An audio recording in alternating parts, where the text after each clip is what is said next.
It's Trucker Wayne today with PAM Transport.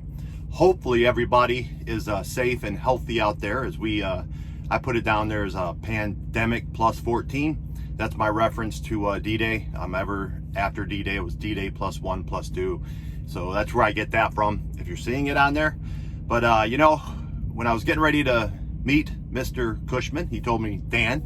So when I was ready to get ready to meet Dan Cushman, I had not heard a bad word about him. You cannot say the same about me. Go ahead and laugh because you all know it's true. But I always get a little bit, somebody, there's got to be something going on, and everybody just kept saying what a great guy Dan was and what a great president and CEO he was. I knew that because I'm getting a lot of the riches that Dan is offering PAM Transport right now, and from what I do as an owner-op-lease purchase. But when I met him, genuine man, awesome man, everything that I had heard was true. And when we talked, we were trying to figure out how I could use this platform here and how he could get his very important voice out there without taking up too much of his time. Interviews, too much time involved. So he came up, of course, that's why he's president and CEO of PAM Transport, about him writing down his emails and letters, and I would actually read them. You would get a first-hand account of what Dan is thinking in the moment, and it's interesting too, because when I received this email and I'm reading, and I'm just like, wow, it's a pretty powerful letter, and I'm going to get to it here. Not going to waste any more time. This is going to be the only thing that I post today on both LinkedIn and here. It's that important. So thank you, Dan, for doing this. For anyone out there, the truck drivers, to administration, to other CEOs that may be watching this, this is Dan's letter and thoughts of what's been going on the last couple weeks. I had something on my mind. Let's backtrack. He calls it a landmark moment. That's what he titled it. I had something on my mind last night I wanted to share. You all have heard the question being asked, do you remember where you were when you heard the news? And then the question went something like this: when Kennedy was shot. That shows my age, but the answer is yes. I was sitting in my grade school class and my teacher came in crying with the radio and we all listened. They call that a landmark moment. Something you remember just like it was today.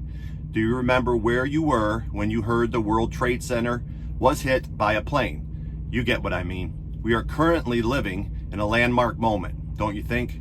Years and years from now, we will reminisce where we were and where we're doing during the coronavirus crisis. You will have personal and professional reflections. Were you cool and collected?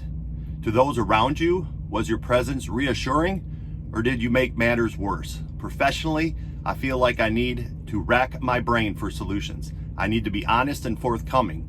You expect nothing less from me, and you deserve nothing less from me. I don't want to give false hope, but I do believe we are doing something very important. Our industry is being discussed as being as important as first responders.